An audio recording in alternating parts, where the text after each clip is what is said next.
ദൈവത്തിന് സ്തോത്രം. ദൈവത്തിന്റെ അതിപരിശുദ്ധമായ നാമം വാഴ്ത്തപ്പെടുമാറാകട്ടെ. ദൈവത്തിന്റെ വചനവുമായി നമുക്ക് വീണ്ടും ആയിരിക്കാൻ നമ്മെ ഓരോരുത്തരെയും ദൈവം സഹായിക്കുന്ന ദൈവത്തിന്റെ വലിയ കൃപകൾക്കായി ദൈവത്തിന് സ്തോത്രം ചെയ്യാം. നമ്മൾ ഇന്ന് ദൈവസന്നിധിയിൽ ആയിരിക്കുന്ന ദൈവത്തിന്റെ കൃപയാലാണ്. അതെന്നും ദൈവത്തിന്റെ കൃപയാലാണ് നമുക്ക് ദൈവത്തിന്റെ വചനം പഠിക്കുവാനും എല്ലാം ദൈവസന്നിധിയിൽ ഇരിപ്പാനും ഒക്കെ സാധ്യമാകുന്നത്. ഞാൻ എപ്പോഴും പറയുന്നത് പോലെ ദൈവം അനുവദിച്ചിട്ടല്ലാതെ നമുക്കൊരു സമയവുമില്ല. ദൈവസന്നിധിയിൽ ഇരിക്കുന്ന സമയം സന്തോഷത്തോടെ ആയിരിക്കാൻ ദൈവം എല്ലാവരെയും ഏകാഗ്രതയോടെ ഇരിപ്പാനും എല്ലാവരെയും ദൈവം ഇടയാക്കി തീർക്കട്ടെ. നമ്മൾ കഴിഞ്ഞ ക്ലാസ്സിൽ എഫീസ് ലേഖനം പഠിച്ചു കഴിഞ്ഞു. നമ്മളിന്ന് ഫിലിപ്പിയ ലേഖനത്തിലേക്ക് കടക്കുകയാണ്. നമുക്ക് ഒരുമിച്ച് ദൈവത്തിന്റെ കൃപയാൽ ഫിലിപ്പിയ ലേഖനം പഠിക്കാം. ഫിലിപ്പിയ ലേഖനം ചെറിയൊരു ലേഖനമാണ്. 4 അധ്യായങ്ങളും 104 വാക്യങ്ങളും മാത്രമുള്ള ഒരു ലേഖനമാണ് ഫിലിപ്പിയ ലേഖനം എന്നുള്ളത്. ഫിലിപ്പിയ ലേഖനം നമ്മൾ ചെറിയ ലേഖനങ്ങളാണെങ്കിലും അധികം പ്രസംഗങ്ങളൊന്നും നമ്മൾ അധികം കേൾക്കുന്നില്ല എങ്കിൽ തന്നെയും ഫിലിപ്പിയ ലേഖനത്തിലെ അനേകം വാക്യങ്ങൾ നമുക്കെല്ലാവർക്കും കാണാപ്പാടവാം. ചില വാക്യങ്ങൾ മാത്രം ഞാനൊന്ന് പറഞ്ഞു പോകാം. നമ്മൾ 1:4 ഇങ്ങനെ കാണുന്നത്, നിങ്ങളിൽ നല്ല പ്രവൃത്തി ആരംഭിച്ചവൻ യേശുക്രിസ്തുവിന്റെ നാളോളം അതിനെത്തുകയ്ക്കും എന്നല്ലേ. നമ്മൾ പ്രാർത്ഥനകളിലൊക്കെ ഉദ്ധരിക്കുന്ന അനേകം വാക്യങ്ങൾ ഈ ചെറിയ ലേഖനത്തിൽ ഉണ്ട്. 1:21 പറയുന്നുണ്ട്, എനിക്ക് ജീവിക്കുന്ന ക്രിസ്തു മരിക്കാൻ ലാഭം. അത് എല്ലാവർക്കും അറിയാവുന്ന വാക്കാണ്. പിന്നെ 2:4 ഓരോരുത്തൻ സ്വന്തം ഗുണമല്ല മറ്റുള്ളവന്റെ ഗുണം കൂടെ അന്വേഷിക്കണം. അത് കഴിഞ്ഞിട്ട് ക്രിസ്തുവിലെ ഭാവം പറയുന്നു, അവൻ ദൈവരൂപത്തിലിരിക്കുക. ആ ക്രിസ്തുവിന്റെ ഭാവം എന്താണെന്ന് അവിടെ പറയുന്നുണ്ട് അല്ലേ. നമ്മൾ 2:14 വക്രതയും കോട്ടവുമുള്ള ഈ തലമുറയുടെ നായകൾ നിങ്ങൾ അനിന്യരും പരമാർത്ഥികളും ദൈവത്തിന്റെ നിഷ്കരങ്ങൾ മക്കളുമാകണം എന്നൊക്കെ പറയുന്നുണ്ട്. ആ വാക്യങ്ങൾ നമുക്ക് നല്ലോണം അറിയാവുന്നതാ. 3-ാം അധ്യായത്തിൽ വരുമ്പോൾ ഒത്തിരി വാക്യങ്ങളുണ്ട്. ഒന്ന് ഞാൻ ചെയ്യുന്നു, പിമ്പുള്ളത് മറന്നു, മുമ്പുള്ളതിനെ ആഞ്ഞും കൊണ്ട് ക്രിസ്തുവേശുവിൽ ദൈവത്തിന്റെ പരമയുടെ വിരുദിനായി ലാക്കിലേക്ക് ഓടുന്നു. 20-21 വാക്യങ്ങൾ നമുക്ക് എല്ലാവർക്കും അറിയാവുന്നല്ലേ. നമ്മുടെ പൗരത്വമോ സ്വർഗത്തിലാകുന്നു, അവിടെ നമ്മുടെ കർത്താവായ യേശു ക്രിസ്തു രക്ഷിതാവായി വരുമെന്ന് നാം കാത്തിരിക്കുന്നു അല്ലെ. അവൻ സകലവും തനിക്ക് കീഴ്പ്പെടുത്തുവാൻ കഴിയുന്നതിന്റെ വ്യാപാര ശക്തി കൊണ്ട് നമ്മുടെ താഴ്ചയുള്ള ശരീരത്തെ അവന്റെ മഹത്വമുള്ള ശരീരത്തോട് അനുരൂപമായി രൂപാന്തരപ്പെടുന്നു അല്ലെ. 4-ാം അധ്യായത്തിലേക്ക് വരുമ്പോൾ കർത്താവിൽ എപ്പോഴും സന്തോഷിപ്പിൻ ഞാൻ പിന്നെയും നിങ്ങളോട് പറയുന്നു. പിന്നെ നമ്മൾ എല്ലാവരും പ്രാർത്ഥനയിൽ ഉദ്ധരിക്കുന്ന ഒരു വാക്യമാണ് 4:6-7. ഒന്നിനെ കുറിച്ചും വിചാരപ്പെടരുത്, എല്ലാത്തിലും പ്രാർത്ഥനയാലും അപേക്ഷയാലും നിങ്ങളുടെ ആവശ്യങ്ങൾ സ്തോത്രത്തോടുകൂടെ ദൈവത്തോട് അറിയിക്കുക അത്രയും വേണ്ടത്. എന്നാൽ സകല ബുദ്ധിയും കവിയുന്ന ദൈവസമാധാനം നിങ്ങളുടെ ഹൃദയങ്ങൾ അല്ലേ, അങ്ങനെ പറയുന്നുണ്ട്. പിന്നെ 4:13 എന്നെ ശക്തനാക്കുന്ന മുഖാന്തരം ഞാൻ സകലത്തിനും മതിയാകുന്നു അല്ലേ.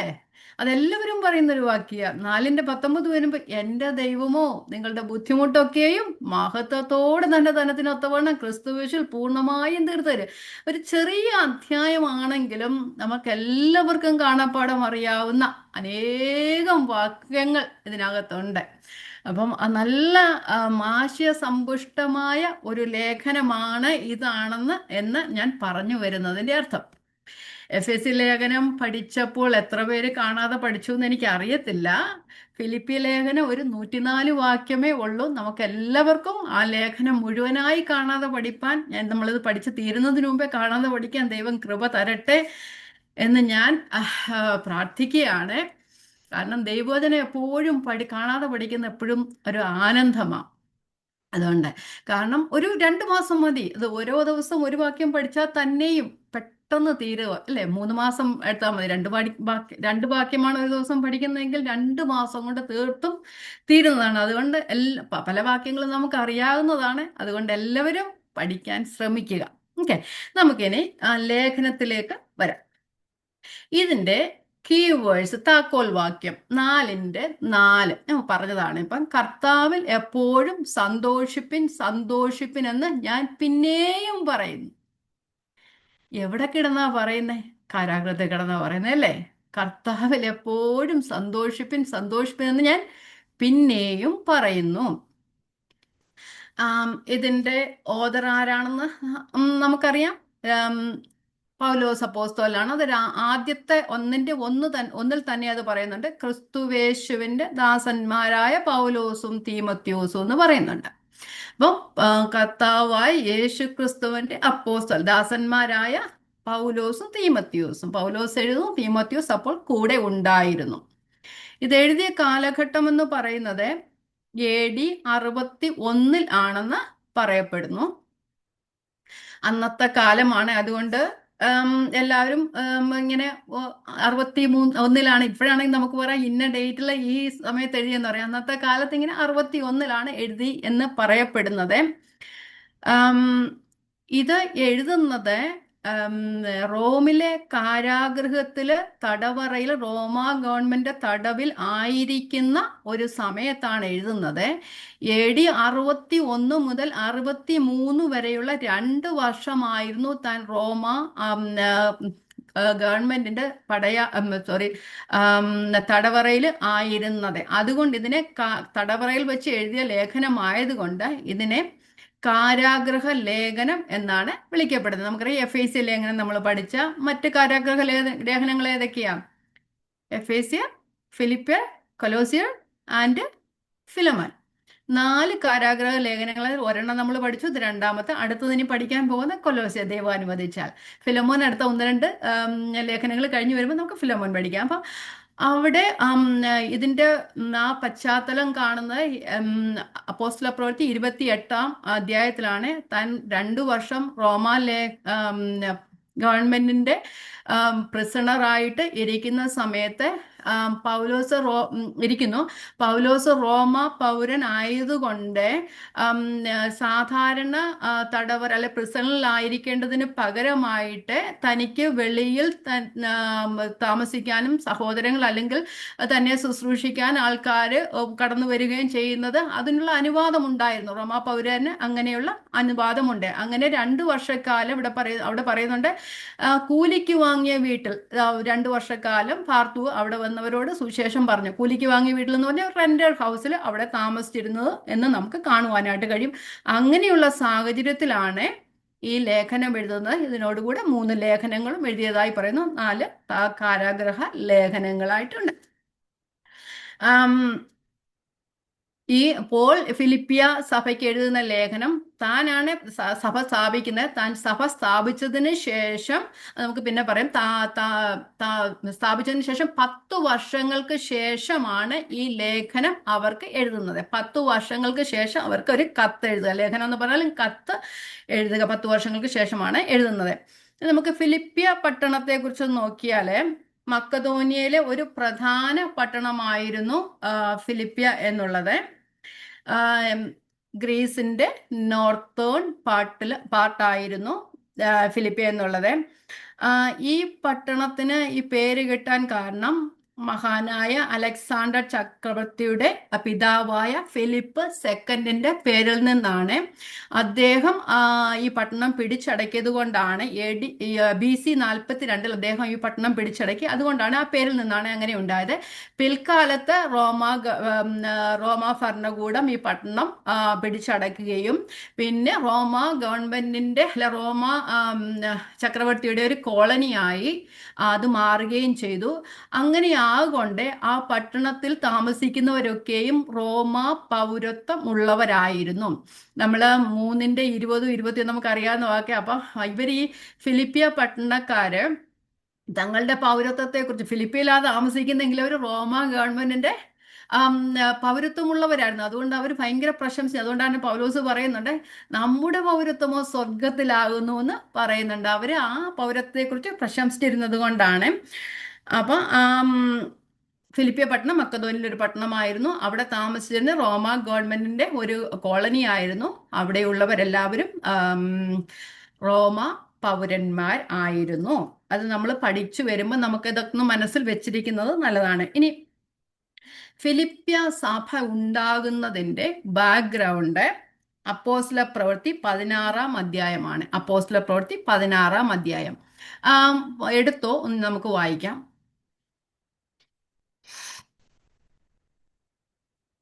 തൻ്റെ രണ്ടാമത്തെ മിഷണറി യാത്രയിലാണ് പൗലോസ് ഈ സഭ സ്ഥാപിക്കുന്നത്.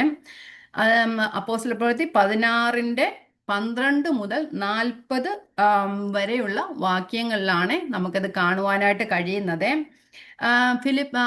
ഫിലിപ്പിയ പട്ടണം എന്ന് പറയുന്നത് അധികം യഹൂദന്മാർ ഇല്ലാതിരുന്ന ഒരു സ്ഥലമായിരുന്നു. യഹൂദന്മാരുടെ കാര്യത്തില് ഒരു പട്ടണത്തിൽ 10 അതിലധികമോ യഹൂദന്മാർ താമസിച്ചിരുന്ന സ്ഥലത്ത് ഒരു സിനഗോഗ് ഉണ്ടായിരുന്നു. പക്ഷെ ഇവിടെ അങ്ങനെ ഉള്ള ഒരു സിനഗോഗ് ഇല്ലായിരുന്നു. അതിന്റെ അർത്ഥം കുറച്ച് യഹൂദന്മാർ മാത്രം ഉണ്ടായിരുന്ന ഒരു സ്ഥലമായിരുന്നു ഇത്. നമ്മൾ കാണുന്നുണ്ട് പൗലോസും കൂടെ ഉള്ളവരും ആദ്യം ഫിലിപ്പിയിൽ പോയപ്പോൾ ഒരു പ്രാർത്ഥനാ സ്ഥലം അവര് ആഗ്രഹിച്ചായിരുന്നു പോകാൻ വേണ്ടിയിട്ട്. പൗലോസിന്റെ സാധാരണ സുവിശേഷ പ്രചരണമൊക്കെ താൻ ചെല്ലുന്ന സ്ഥലങ്ങളിലെ അവിടെ സിനഗോഗുകൾ ഉണ്ടെങ്കിൽ അവിടെ പോവുകയും അവിടെ പോയി അവിടെ സുവിശേഷം അറിയിക്കുകയും അവർ എതിർ പറയുമ്പോൾ അല്ലെ പൗലോസിനെ തള്ളിക്കളയുമ്പോൾ പൗലോസ് ജാതികളിലേക്ക് തിരിയുന്നതുമായിട്ടാണ് നമുക്ക് കാണുവാനായിട്ട് കഴിയുന്നത്. ഇവിടെ അങ്ങനെ ഒരു സ്ഥലമല്ലായിരുന്നു. അവിടെ ആ പുഴവക്കത്തായിരുന്നു അവർ ദൈവത്തെ ആരാധിച്ചുകൊണ്ടിരുന്നത് എന്ന് നമുക്ക് കാണുവാനായിട്ട് കഴിയും.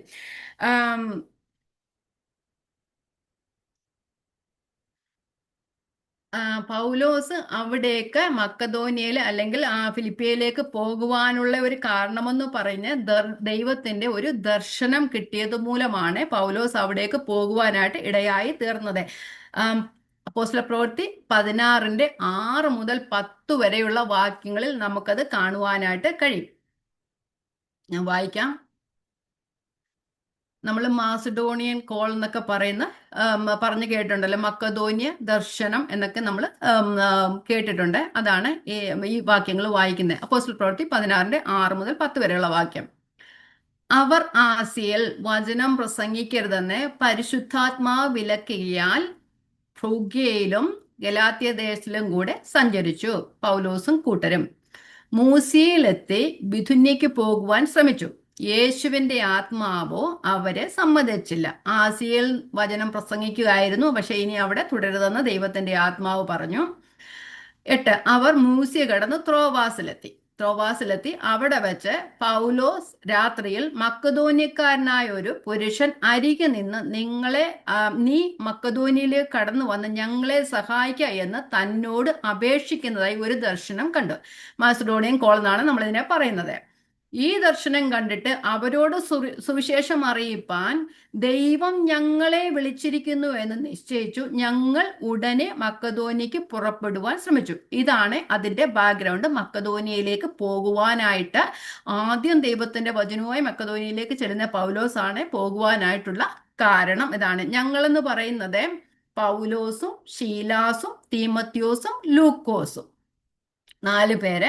പിന്നെ പറയപ്പെടുന്നുണ്ട് ലൂക്കോസ് അവിടെ ആയിരിക്കുകയും അവിടുത്തെ പാസ്റ്ററായിട്ട് കുറച്ച് നാളായിരിക്കും, പിന്നെ പൗലോസിനോട് മടങ്ങിയെത്തുന്നത് ചെയ്യുന്ന കാണുന്നുണ്ട്. അപ്പം പോളിന് ശേഷം ലൂക്കോസ് കുറച്ചുനാൾ അവിടെ ആയിരുന്നു എന്ന് നമുക്ക് കാണുവാനായിട്ട് പറയപ്പെടുന്നു.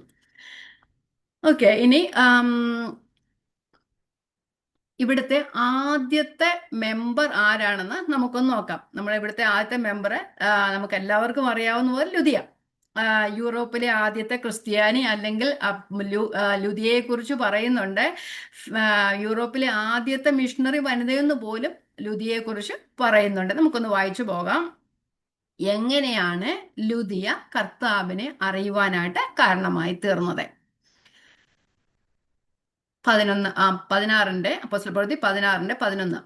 അങ്ങനെ ഞങ്ങൾ ത്രോവാസിൽ നിന്ന് കപ്പൽ നീക്കി നേരെ സമോത്രയിലേക്കും പിറ്റേന്നാൾ നവപൊലിക്കും അവിടെ നിന്ന് ഫിലിപ്പിലേക്കും ചെന്നു. പിന്നെ ആ മാസിഡോണിയൻ കോൾ കേട്ടിട്ട് അവിടേക്ക് പോവുകയാണ് ചെയ്തത്. ഇത് മക്കതോന്യയുടെ ആ ഭാഗത്തെ ഒരു പ്രധാന പട്ടണം, റോമക്കാർ കുടിയേറി പാർക്കുന്നതും ആകുന്നു. ആ പട്ടണത്തിൽ ഞങ്ങൾ ചില ദിവസം പാർത്തു. റോമൻ കോളനി ആയിരുന്നു പറഞ്ഞല്ലേ. 13 ശബത്ത് നാളിൽ ഞങ്ങൾ ഗോപുരത്തിന് പുറത്തു പോയി അവിടെ പ്രാർത്ഥനാ സ്ഥലം ഉണ്ടാകും എന്ന് ഞങ്ങൾ വിചാരിച്ചു. പുഴവക്കത്ത് ഇരുന്നു അവിടെ കൂടി വന്ന സ്ത്രീകളോട് സംസാരിച്ചു. അവിടെ പ്രാർത്ഥനാ സ്ഥലം ഇല്ലായിരുന്നു. യഹൂദന്മാർ ചില സ്ഥലത്ത് തിങ്ങിപ്പാർക്കുന്നതൊക്കെ നമ്മൾ കേട്ടിട്ടുണ്ട്. ഇവിടെ യഹൂദന്മാർ അധികം ഇല്ലാത്ത ഒരു സ്ഥലമായിരുന്നു. അവിടെ ഒരു പ്രാർത്ഥനാലയം ഇല്ലായിരുന്നു. അവിടെ പുഴവക്കത്ത് ഇരുന്ന് അവിടെ കൂടി വന്ന സ്ത്രീകളോട് സംസാരിച്ചു. തുയത്തൈര പട്ടണക്കാരിയും, ഫിലിപ്പിയിലുള്ളതല്ല, മക്കതോനിയയിലുള്ളതല്ല, തുയത്തൈര, അവിടെ വന്ന് ഒരു വാണിജ്യം ചെയ്തുകൊണ്ടിരിക്കുന്ന ഒരു സ്ത്രീയായിരുന്നു ലുദിയ എന്ന് പറയുന്നത്. രക്താംബരം വിൽക്കുന്നവളുമായി ലുദിയ എന്നു പേരുള്ള ദൈവഭക്തയായ ഒരു സ്ത്രീ കേട്ടുകൊണ്ടിരുന്നു. പൗലോസ് സംസാരിച്ചത് ശ്രദ്ധിക്കേണ്ടതിന് കർത്താവ് അവളുടെ ഹൃദയം തുറന്നു. അപ്പം പൗലോസ് കർത്താവിന്റെ ദർശനം അനുസരിച്ചാണ് പോയത്. അവിടെ പുഴവക്കത്ത് പോയി അവരോട് സുവിശേഷം സംസാരിച്ചു. അപ്പോൾ ദൈവം ലുദിയയുടെ ഹൃദയത്തെ തുറന്നു. ദൈവത്തിന്റെ, നമ്മൾ അവിടെ നിന്നിട്ടൊന്ന് ചിന്തിക്കണം, ദൈവം ഒരാളുടെ ഹൃദയം തുറന്നാൽ മാത്രമേ ദൈവത്തിന്റെ വചനം മനസ്സിലാകുവാനും ദൈവത്തെ അറിയുവാനും കഴിയത്തുള്ളൂ. ചിലർ പറയും, ഞാൻ ദൈവത്തെ തേടി ചെന്നു. ദൈവത്തെ നമുക്ക് ആർക്കും തേടി ചെല്ലാൻ പറ്റുന്ന ആളൊന്നും അല്ല. ദൈവം നമ്മെ തേടി വരുന്ന ദൈവമാണ്. എവിടെയായിരുന്നാലും ഏത് സാഹചര്യത്തിലായാലും ദൈവം നമ്മുടെ ഉള്ളിൽ വന്ന് നമ്മിൽ പ്രവർത്തിച്ചാൽ മാത്രമേ ദൈവത്തിന്റെ പൈതലാകുവാനും ദൈവത്തെ അറിയുവാനും കഴിയത്തുള്ളൂ. ഇവിടെ തുയത്തൈര പട്ടണക്കാരിയും രക്താംബരം വിൽക്കുന്നവളുമായി ലുദിയ, രക്താംബരം വിൽക്കുന്ന പറഞ്ഞാൽ ഭയങ്കര ധനികയായ ഒരു വലിയൊരു സ്ത്രീ ആയിരുന്നു ലുദിയ എന്ന് പറയുന്നത്. പൗലോസ് സംസാരിച്ച് ശ്രദ്ധിക്കേണ്ട, കർത്താവ് അവളുടെ ഹൃദയം തുറന്നു. അവളും കുടുംബവും സ്നാനമേറ്റ ശേഷം, നിങ്ങൾ എന്നെ കർത്താവിൽ വിശ്വസ്ത എന്ന് എണ്ണിയിരിക്കുന്നുവെങ്കിൽ എൻ്റെ വീട്ടിൽ വന്ന് പാർപ്പീൻ എന്ന് അപേക്ഷിച്ച് ഞങ്ങളെ നിർബന്ധിച്ചു. അവിടെ ലുദിയ വന്നു, ലുദിയയുടെ കുടുംബം വന്നു, അവര് സ്നാനമേറ്റു. അവിടെ സഭ തുടങ്ങുകയാണ് ചെയ്യുന്നത്. ഇനി രണ്ടാമത്തെ മെമ്പർ എന്ന് പറയുന്നത് നമ്മള് വെളിച്ചപ്പാടത്തിയായി ലക്ഷണം പറയുന്ന ഒരു പെൺകുട്ടിയെ നമ്മൾ കാണുന്നുണ്ട്. അവിടെ തന്നെയാണ് 16 മുതൽ 19 വരെയുള്ള 16 മുതൽ 18 വരെയുള്ള വാക്യങ്ങളിൽ, 16 മുതൽ 18 വരെ വായിക്കാം. ഞങ്ങൾ പ്രാർത്ഥനാ സ്ഥലത്ത് ചെല്ലുമ്പോൾ, അപ്പൊ അവിടെ സഭ തുടങ്ങിയിരിക്കുന്നു. ഞങ്ങൾ പ്രാർത്ഥനാ സ്ഥലത്ത് ചെല്ലുമ്പോൾ വെളിച്ചപ്പാടത്തിയായി ലക്ഷണം പറഞ്ഞ് യജമാനന്മാർക്ക് വളരെ ലാഭം വരുത്തുന്ന ഒരു ബാല്യക്കാരത്തി ഞങ്ങളെ എതിരേറ്റു. അവൾ പൗലോസിനെയും ഞങ്ങളുടെയും പിന്നാലെ ചെന്നു. പൗലോസിന്റെയും ഞങ്ങളുടെയും പിന്നാലെ ചെന്നു പറയുമ്പോൾ അത് ആരാ പറയുന്നത്? ലൂക്കോസ്. കാരണം ലൂക്കോസ് ആണ് അപ്പോസ്തല പ്രവൃത്തി എഴുതുന്നത്. നമ്മൾ വചനം വായിക്കുമ്പോഴൊക്കെ ഒന്ന് നിന്ന് ചിന്തിച്ചിട്ട് പോകണം. അപ്പം പൗലോസിന്റെയും ഞങ്ങളുടെയും പിന്നാലെ വന്നു. പൗലോസും തീമത്യോസും ശീലാസും ലൂക്കോസും ഞങ്ങളുടെയും പിന്നാലെ വന്നു. ഈ മനുഷ്യർ അത്യുന്നതനായ ദൈവത്തിന്റെ ദാസന്മാർ, രക്ഷാമാർഗം നിങ്ങളോട് അറിയിക്കുന്നവർ എന്ന് വിളിച്ചു പറഞ്ഞു. അപ്പം വെളിച്ചപ്പാടത്തിക്കും അറിയാം കാര്യങ്ങളല്ലേ. ഇങ്ങനെ അവൾ പല നാൾ ചെയ്തു വന്നു. പൗലോസ് മുഷിഞ്ഞു തിരിഞ്ഞു നോക്കി അവളിലുള്ള ഭൂതത്തോട്, അവളെ വിട്ടുപോകുവാൻ ഞാൻ യേശുക്രിസ്തുവിന്റെ നാമത്തിൽ നിന്നോട് കൽപ്പിക്കുന്നു എന്ന് പറഞ്ഞ് ആ നാഴികൾ തന്നെ അത് അവളെ വിട്ടുപോയി. അപ്പം ഭൂതത്തെ ശാസിക്കുകയും അവൾ കർത്താവിനെ അറിയുകയും ചെയ്യുവാനായിട്ട് ഇടയായി തീർന്നു. അത് കഴിഞ്ഞിട്ട് നമുക്ക് പിന്നെ കാണുന്നത്, പൗലോസ് അവിടെ സുവിശേഷം പ്രസംഗിക്കുന്നതിന് തടസ്സമുണ്ടാകുന്നതാണ് കാണുന്നത്. എവിടെയും ദൈവത്തിന്റെ വേല തുടങ്ങുമ്പോൾ തടസ്സം ഉണ്ടാകും. സാധാരണ മനുഷ്യരെ ആക്രമിക്കാറില്ല. അതിൻ്റെ അധികമായി ക്രിസ്തുവിന്റെ വേല എവിടെ തുടങ്ങിയോ അതുവരെ ഇല്ലാത്ത പ്രശ്നങ്ങളെല്ലാം അവിടേക്ക് അലയടിച്ചുകൊണ്ടേയിരിക്കും. അപ്പം അവിടെ നമ്മൾ 19, 20, 23 വാക്യങ്ങളിലാണ് നമുക്ക് കാണാം. ഒത്തിരി ഉണ്ട്. നമുക്ക് പൗലോസും ശീലാസും തടവിലാകുന്നതായിട്ട് നമുക്ക് കാണുവാനായിട്ട് കഴിയും. വായിക്കാം. അവളുടെ യജമാനന്മാർ, 19 വാക്യം, അവളുടെ യജമാനന്മാർ തങ്ങളുടെ ലാഭത്തിന്റെ ആശ പൊയ്പോയത് കണ്ടിട്ട് പൗലോസിനെയും ശീലാസിനെയും പിടിച്ച് ചന്തസ്ഥലത്ത് പ്രമാണികളുടെ അടുക്കലേക്ക് വലിച്ചു കൊണ്ടുപോയി. അധിപതികളുടെ മുമ്പിൽ നിർത്തി, യഹൂദന്മാരായ ഈ മനുഷ്യൻ നമ്മുടെ പട്ടണത്തെ കലക്കിയതൊന്നുമില്ല, അവർ സാത്താന്റെ തന്ത്രമാണിത്, അവരെ അടുപ്പിച്ച ശേഷം തടവിലാക്കി. കാരാഗൃഹ പ്രമാണിയോട് അവരെ സൂക്ഷ്മത്തോട് കാപ്പാൻ പറഞ്ഞു. അവിടെയും ദൈവത്തിന്റെ പ്രവർത്തനം നമുക്ക് കാണുവാനായിട്ട് കഴിയും. പൗലോസും ശീലാസും അവിടെ തടവറയിൽ ദൈവത്തെ പാടി സ്തുതിച്ചു, അല്ലേ? ചിലവർ പറയുന്നു ദൈവത്തെ പാടി സ്തുതിച്ചത് കൊണ്ടാണ് അവരുടെ ഒരു ഭൂകമ്പം ഉണ്ടാകുകയും അവരുടെ വിലങ്ങുകൾ അഴിയാനും കാരണം. അതൊന്നുമല്ല, അവരാ ദൈവത്തിനെ മഹത്വപ്പെടുത്തുകയാണ്. തടവറയിലെ അവസ്ഥയിലും ദൈവത്തെ സ്തുതിപ്പാനായിട്ട് ഇടയായി തീർന്നു. അപ്പൊ അങ്ങനെ അവിടെ പൗലോസും ശീലാസും അർദ്ധരാത്രിയിൽ ദൈവത്തെ പാടി സ്തുതിക്കുന്നു. അപ്പോൾ അവിടെ വലിയൊരു ഭൂകമ്പം ഉണ്ടാകുകയും അവരുടെ ചങ്ങലകൾ അഴിഞ്ഞു പോവുകയും ചെയ്തു. ഇത് കണ്ട കാരാഗൃഹ പ്രമാണി ജയിലർ വാളെടുത്ത് തന്നെത്താൻ കൊല്ലുവാൻ ശ്രമിക്കുന്നതായിട്ട് കാണുവാനായിട്ട് കഴിയും. അത് കഴിയുമ്പോൾ ആ കാരാഗൃഹ പ്രമാണിയും പൗലോസ് പറഞ്ഞു, ഞങ്ങൾ എങ്ങും പോയിട്ടില്ല, ഞങ്ങൾ ഇവിടെ തന്നെയല്ലോ എന്ന് പറയുകയും അവിടെ കാരാഗൃഹ പ്രമാണിയും അത് കഴിഞ്ഞ് കാരാഗൃഹ പ്രമാണിയും കുടുംബവും കർത്താവിങ്കിലേക്ക് വരുവാനായിട്ട് ഇവിടെയായി തുറന്നു. വായിക്കാം 27 മുതൽ 30 വരെയുള്ള വാക്യങ്ങൾ വായിക്കാം. കാരാഗൃഹ പ്രമാണി ഉറക്കമുണർന്നു. കാരാഗൃഹത്തിന്റെ വാതിലുകൾ ഉറന്നിരിക്കുന്നത് കണ്ട് ചങ്ങലക്കാർ ഓടിപ്പോയി കളഞ്ഞു എന്ന് ഊഹിച്ച് വാളൂരി തന്നെത്താൻ കൊല്ലുവാൻ ഭാവിച്ചു. അപ്പോൾ പൗലോസ്, നിനക്കൊരു ദോഷവും ചെയ്യരുതേ, ഞങ്ങൾ എല്ലാവരും ഇവിടെ ഉണ്ടല്ലോ എന്ന് ഉറക്കെ വിളിച്ചു പറഞ്ഞു.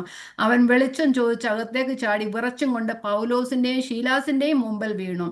അവരെ പുറത്തു കൊണ്ടുവന്നു. യജമാന്മാരെ, രക്ഷ പ്രാപിപ്പാൻ ഞാൻ എന്തു ചെയ്യണമെന്ന് ചോദിച്ചു. കാരാഗൃഹ പ്രമാണി ചോദിച്ചു. കർത്താവായ യേശുവിൽ വിശ്വസിക്കാം, എന്നാൽ നീയും നിന്റെ കുടുംബവും രക്ഷ പ്രാപിക്കും എന്ന് പറഞ്ഞു. പിന്നെ അവർ കർത്താവിന്റെ വചനം അവനോടും അവന്റെ വീട്ടിലുള്ള എല്ലാവരോടും പ്രസംഗിച്ചു. അവൻ രാത്രിയിൽ ആ നാഴികൾ തന്നെ അവരെ കൂട്ടിക്കൊണ്ടുപോയി അവരുടെ മുറിവുകളെ കഴുകി താനും തനിക്കുള്ളവരെല്ലാവരും താമസിയാതെ സ്നാനമേറ്റു. പിന്നെ അവരെ വീട്ടിൽ കൈക്കൊണ്ട് അവർക്ക് ഭക്ഷണം കൊടുത്തു. ദൈവത്തിൽ വിശ്വസിച്ചത് വീടടക്കം ആനന്ദിച്ചു. അപ്പൊ അവിടെ ഒരു സഭ ഉണ്ടാകുകയാണ് ചെയ്യുന്നത്. അപ്പൊ ആദ്യം ആരായിരുന്നു? ലുദിയ കുടുംബം, പിന്നെ വെളിച്ചപ്പാടത്തിക്കാരി പെൺകുട്ടി, അത് കഴിഞ്ഞ് കാരാഗൃഹ പ്രമാണിയും കുടുംബവും അവിടെ ദൈവത്തിൽ വിശ്വസിക്കുകയാണ് ചെയ്യുന്നത്. തൻ്റെ രണ്ടാമത്തെ മിഷണറി യാത്രയിലാണ് പൗലോസ് ഈ ലേഖനം എഴുതുന്നത്. മൂന്നാമത്തെ മിഷണറി യാത്രയിലും താൻ അവിടെ പോയി 2 പ്രാവശ്യം താൻ അവിടെ പോയതായി വചനത്തിലൂടെ നമുക്ക് കാണുവാനായിട്ട് കഴിയുന്നുണ്ട്. അത് 2 കൊരിന്ത്യർ 8:1 മുതൽ 5 വരെ വാക്യങ്ങളിലും അപ്പോസ്തല പ്രവൃത്തി 20:6 മുതൽ എഴുതുന്നവർക്ക് മാത്രം 2 കൊരിന്ത്യർ 8:1 മുതൽ 5 വരെയും അതുപോലെ അപ്പോസ്തല പ്രവൃത്തി 20:6 കാണുവാനായിട്ട് കഴിയും. വായിക്കുന്നില്ല. പൗലോസിന് നല്ലൊരു പേഴ്സണൽ റിലേഷൻഷിപ്പ് ഉള്ള ഒരു സഭയായിരുന്നു ഫിലിപ്പിയ സഭ എന്ന് നമുക്ക് വചനത്തിൽ വായിക്കുമ്പോൾ കാണുവാനായിട്ട് കഴിയും. ഇനി ഈ ലേഖനത്തിന്റെ മെയിൻ തീം എന്ന് പറയുന്നത് സന്തോഷിപ്പൻ, ജോയ് അല്ലെങ്കിൽ rejoice in the Lord always, അല്ലെ? ആ ഒരു സന്തോഷിപ്പിൻ. ഇത് 14 പ്രാവശ്യം ഈ ലേഖനത്തിൽ പറഞ്ഞിരിക്കുന്നത്. നമുക്ക് എപ്പോഴും സന്തോഷിപ്പിൻ. നമ്മൾ വാക്യം വായിച്ചല്ലേ, കർത്താവിൽ എപ്പോഴും സന്തോഷിപ്പിൻ എന്ന് ഞാൻ നിങ്ങളോട് പിന്നെയും പറയുന്നു, അല്ലെ? അപ്പൊ എവിടെ കിടന്നിട്ടാ ഈ പൗലോസ് പറയുന്നേ? പ്രിസണിൽ കിടന്നിട്ട്. അവിടെ പ്രിസണിൽ അല്ലെങ്കിലും പൗലോസ് വാടകയ്ക്കെടുത്ത വീട്ടിലാണ് താമസിക്കുമെങ്കിലും എപ്പോഴും ഒരു പടയാളിയും കൈയും പൗലോസിന്റെ കൈയും തമ്മിൽ ചെയിനിലിട്ടിരുന്നു. അപ്പൊ ആ ഒരു ബന്ധനത്തിലായിരുന്നു. തൻ്റെ ബന്ധനങ്ങൾ മാറിപ്പോകാനല്ല, തൻ്റെ പ്രശ്നങ്ങളുടെയും പ്രയാസങ്ങളുടെയും നടുവിലും, അത് പ്രശ്നമായി താൻ കാണുന്നില്ല, ആ പ്രയാസങ്ങളുടെയും നടുവിൽ പൗലോസ് പറയുകയാണ് എപ്പോഴും സന്തോഷിപ്പിൻ. അപ്പൊ താൻ തന്നെ സന്തോഷം കണ്ടെത്തുകയും മറ്റുള്ളവരെ സന്തോഷിപ്പാൻ ഉത്സാഹിപ്പിക്കുകയുമാണ് ചെയ്യുന്നത്. ഇനി ഇതിലെ മറ്റു വിഷയങ്ങളെന്ന് പറയുന്നത് സുവിശേഷത്തെക്കുറിച്ച് തൻ്റെ വലിയൊരു ആഗ്രഹം വ്യക്തമാക്കുന്നു. അതുപോലെ തന്നെ സഭയുടെ ഐക്യത്തെക്കുറിച്ച് പറയുന്നുണ്ട്, ക്രിസ്തുവിൻ്റെ ഭാവത്തെക്കുറിച്ച് പറയുന്നുണ്ട്, ക്രിസ്തുവിൻ്റെ താഴ്മ, അതുപോലെ തന്നെ ക്രിസ്തുവിൻ്റെ അനുസരണം, പിന്നെ തേജസ്കരണം, മഹത്വം, അതൊക്കെ പറയുന്നുണ്ട്. ഇവിടെ അത് കഴിഞ്ഞിട്ട് വിശ്വാസികളുടെ ക്രിസ്തുവിലുള്ള വളർച്ചയും തേജസ്കരണത്തെയും കുറിച്ചും പറഞ്ഞിരിക്കുന്നു 3-ാമത്തെയും അവസാന വാക്കുകളിൽ. ഇനി ഈ ലേഖനം എഴുതാനുള്ള കാരണം അല്ലെങ്കിൽ അതിന്റെ പർപ്പസ് എന്ന് പറയുന്നത്, നമുക്കറിയാം എല്ലാ ലേഖനങ്ങളും സിറ്റുവേഷനിലാണ്. അന്നത്തെ കാലത്ത് വളരെ ശ്രമകരമായ ജോലിയായിരുന്നു ലേഖനം എഴുതുക എന്നുള്ളത്. അതുപോലെ തന്നെ ഒരു സ്ഥലത്തുനിന്ന് ലേഖനം എഴുതി ഇന്നത്തെ പോലെ പോസ്റ്റൽ സർവീസോ ഇമെയിൽസോ അങ്ങനെയുള്ള വാട്സപ്പോ കാര്യങ്ങളോ ഒന്നുമില്ലാതിരുന്ന സമയത്ത് ഒരു ലേഖനം എഴുതുന്നത് തന്നെ സമയമെടുത്ത് മാസങ്ങൾ എടുത്തു കഴിഞ്ഞാണ് ഒരു കത്ത് എഴുതുന്നത്. അത് എഴുതി ഒരു സ്ഥലത്തു നിന്ന് മറ്റൊരു സ്ഥലത്തേക്ക് എത്തിക്കണമെങ്കിൽ തന്നെ മാസങ്ങൾ എടുക്കും. അങ്ങനെ ശ്രമകരമായ ഒരു ഒരു ശ്രമകരമായ ഒരു കാര്യമായിരുന്നു ലേഖനം എഴുതുക എന്നുള്ളത്. അതുകൊണ്ട് എല്ലാ ലേഖനങ്ങളും സിറ്റുവേഷണലാണ്. ഇവിടെയും ഇതിന്റെ സിറ്റുവേഷൻ നമുക്കറിയാം. കൊരിന്ത്യർ ലേഖനം, ഗലാത്യ ലേഖനം ഒക്കെ എഴുതുമ്പോഴേ അവരൊരു കറക്റ്റീവ് ലെറ്റർ ആയിരുന്നു. അവര് ചെയ്ത കുറ്റങ്ങൾക്ക് അല്ലെ അവരെ തിരുത്തുന്നതിന് വേണ്ടിയുള്ള ഒരു ലെറ്റർ ആയിരുന്നു അവർക്കൊക്കെ ഉള്ളത്. പക്ഷെ ഇത് അങ്ങനെയുള്ള ഒരു ലെറ്റർ അല്ല.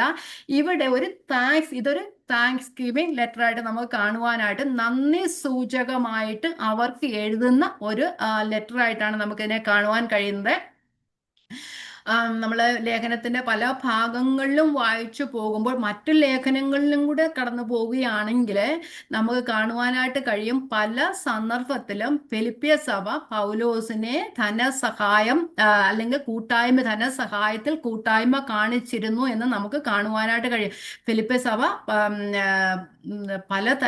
പല സമയങ്ങളിലും, ഒന്നല്ല രണ്ടല്ല, പല സമയങ്ങളിലും സാമ്പത്തികമായി സഹായിച്ചിട്ടുണ്ട്. നമുക്ക് കുറച്ച് വാക്യങ്ങൾ പെട്ടെന്ന് വായിച്ചു പോകാം, എക്സ്പ്ലെയിൻ ചെയ്യുന്നില്ല. ഫിലിപ്പിയ ലേഖനം 4:10 മുതലുള്ള വാക്യം. നമുക്ക് ഫിലിപ്പിയ സഭയെക്കുറിച്ച് പറയുമ്പോൾ മക്കതോന്യ സഭകൾ, നമ്മൾ 2 കൊരിന്ത്യർ 8-ാം അധ്യായത്തിൽ കാണുന്ന മക്കതോന്യ സഭകളെ കുറിച്ച് പറയുന്നത്. മക്കതോന്യ സഭകൾ ഏതാണ്? ഞാൻ കഴിഞ്ഞ ക്ലാസ്സിലും പറഞ്ഞതായിരുന്നു. ഫിലിപ്പിയ, തെസലോനിക്ക, ബറോവ. ഫിലിപ്പിയ, തെസലോനിക്ക, ബറോവ എന്നതായിരുന്നു മക്കതോന്യ സഭകൾ, 3 സഭകൾ. അപ്പൊ മക്കതോന്യ സഭകളെല്ലാം തന്നെ 2 കൊരിന്ത്യർ 8-ാം അധ്യായത്തിൽ പറയുന്നുണ്ട്, അവർ കഷ്ടത എന്ന കഠിന ദാരിദ്ര്യത്തിലായിരിക്കുമ്പോഴും അവരുടെ സന്തോഷ സമൃദ്ധിയും മഹാദാരിദ്ര്യം. അപ്പൊ ഇവിടെ സഹായം ചെയ്യുന്ന സഭ സമ്പത്തുള്ള സഭയാണോ? ഒരിക്കലുമല്ല. അവരുടെ കഷ്ടത എന്ന കഠിന ചോദനയിലായിരുന്നിട്ടും അവർക്കുണ്ടായ സന്തോഷ സമൃദ്ധി മഹാദാരിദ്ര്യം. അപ്പൊ മഹാദാരിദ്ര്യത്തിലിരുന്ന ഒരു സഭയാണ് ഫിലിപ്പിയ സഭ. ആ ഫിലിപ്പിയ സഭ പൗലോസിനെ ഒന്നല്ല രണ്ടല്ല പല സമയങ്ങളിലും സഹായിച്ചിട്ടുണ്ട്. വായിച്ചു പോകാം. മനസ്സിലിരിക്കാൻ വേണ്ടി. കാരണം വെറുതെ നമ്മൾ സഹായിച്ചെന്ന് പറയുമ്പോൾ നമ്മൾ വിചാരിക്കും അവർക്ക് ഒത്തിരി സമ്പത്തുണ്ടായിട്ട് അവർ സഹായിച്ചു. നമുക്കറിയാം നമ്മളുടെയൊക്കെ കാര്യങ്ങളിലാണ് സമ്പത്തുള്ളവരാരും സഹായിക്കത്തില്ല. ആവശ്യം അധികം സമ്പത്തില്ലാത്തവരല്ല അവരെ സഹായിക്കുന്നത്. ഓക്കെ, ഫിലിപ്പിയർ 4:10 മുതലുള്ള വാക്യങ്ങൾ. നിങ്ങൾ പിന്നെയും എനിക്ക് വേണ്ടി വിചാരിപ്പാൻ തുടങ്ങിയതിനാൽ ഞാൻ കർത്താവിൽ വളരെ സന്തോഷിച്ചു. മുമ്പ് തന്നെ നിങ്ങൾക്ക് വിചാരമുണ്ടായിരുന്നു, എങ്കിലും അവസരം കിട്ടിയില്ല. മുമ്പ് തന്നെ നിങ്ങൾ എന്നെ സഹായിക്കാൻ നിങ്ങൾക്ക് താല്പര്യമുണ്ടായിരുന്നു, എങ്കിലും നിങ്ങൾക്ക് അത് അവസരം കിട്ടിയില്ല. എങ്കിലും എൻ്റെ കഷ്ടതയിൽ നിങ്ങൾ കൂട്ടായ്മ കാണിച്ചു, നന്നായി. ഫിലിപ്പ്യരെ, സുവിശേഷ ഘോഷണത്തിന്റെ ആരംഭത്തിൽ ഞാൻ മക്കതോനിയിൽ നിന്ന് പുറപ്പെട്ടാറെ നിങ്ങൾ മാത്രമല്ലാതെ ഒരു സഭയും വരവു ചിലവ് കാര്യത്തിൽ എന്നോട് കൂട്ടായ്മ കാണിച്ചില്ല എന്ന് നിങ്ങളും അറിയുന്നല്ലോ. അപ്പൊ അവിടെ പൗലോസിനെ കൂട്ടായ്മ കാണിക്കുന്ന മറ്റു സഭകൾ, സാമ്പത്തിക ശേഷിയുള്ള സഭകൾ കൂട്ടായ്മ കാണിക്കാതിരിക്കുമ്പോൾ ഫിലിപ്പിയ സഭ, മഹാദാരിദ്ര്യത്തിലിരിക്കുന്ന ഒരു സഭ, കൂട്ടായ്മ കാണിച്ചു. 16, തെസ്സലോനിക്കയിലും എൻ്റെ ബുദ്ധിമുട്ട് തീർപ്പാൻ നിങ്ങൾ 1-2 വട്ടം അയച്ചു തന്നു. ഇവിടെ 4:18 പറയുന്നുണ്ട്, ഇപ്പോൾ എനിക്ക് വേണ്ടതെല്ലാം ഉണ്ട്, സമൃദ്ധിയുമായിരിക്കുന്നു. നിങ്ങൾ അയച്ചു തന്നത് സൗരഭ്യവാസനയായി ദൈവത്തിന് പ്രസാദവും സുഗ്രാഹ്യവുമായ യാഗമായി എപ്പഫ്രാദിത്തോസിന്റെ കയ്യാൽ ഞാൻ പ്രതിഗ്രഹിച്ചു തൃപ്തനായിരിക്കും. ഇപ്പോഴെവിടെയാ? താൻ റോമ കാരാഗൃഹത്തിലായിരിക്കുമ്പോഴും തനിക്ക് ശുശ്രൂഷ ചെയ്യുവാനും കൊടുക്കുവാനുള്ള സാമ്പത്തിക സഹായവുമായിട്ട് എപ്പഫ്രാദിത്തോസിനെ അയച്ചിരിക്കുക. അപ്പം തെസലോനിക്കയിൽ, മക്കതോനിൽ നിന്ന് പുറപ്പെട്ട ഒരു സഭകളും സഹായിച്ചില്ല. തെസലോനിയയിൽ സഹായിച്ചു, ഇവിടെ റോമയിലായിരിക്കുന്ന സമയത്തും സഹായിച്ചു. ഇനി നമുക്ക് 2 കൊരിന്ത്യരിലേക്ക് പോകുമ്പോഴേ അവിടെ കൊരിന്ത്യയിലായിരിക്കുന്ന സമയത്തും പൗലോസിനെ സഹായിച്ചതായി കാണുവാനായിട്ട് കഴിയും. 2 കൊരിന്ത്യർ 11:9. നിങ്ങളുടെ ഇടയിൽ ഇരുന്നപ്പോൾ, കൊരിന്ത്യരോട് പറയുകയാണ്, നിങ്ങളുടെ ഇടയിൽ ഇരുന്നപ്പോൾ മുട്ടുണ്ടായാറെ ഞാൻ ഒരുത്തനെയും ഭാരപ്പെടുത്തിയില്ല. മക്കതോനിയിൽ നിന്ന് വന്ന സഹോദരന്മാരത്ര എൻ്റെ മുട്ട് തീർത്തത്. ഒരു വിധേനെ നിങ്ങൾക്ക് ഭാരമായി തീരാൻ അവിടെ കൊരിന്ത്യയിലുള്ളവരൊക്കെ സാമ്പത്തിക ശേഷിയുള്ളവരാ. അവരിൽ നിന്നൊന്നും എടുത്തില്ല. കാരണം പൗലോസിനെ കുറ്റം പറയുന്ന ഒരു സഭയായിരുന്നു അല്ലേ. അവരിൽ നിന്ന് വാങ്ങിക്കാതെ മക്കതോനിയിൽ നിന്ന് വന്ന സഹോദരന്മാർ, മക്കതോനിയ എന്ന് പറഞ്ഞാൽ ഫിലിപ്പിയ സഭ എന്ന് വന്ന സഹോദരന്മാരിൽ നിന്ന് പൗലോസ് സാമ്പത്തിക സഹായം ആവശ്യപ്പെട്ടല്ല, അവർ കൊടുത്തു. അവിടെ നിന്ന് വാങ്ങിയെന്ന് നമുക്ക് കാണുവാനായിട്ട് കഴിയും.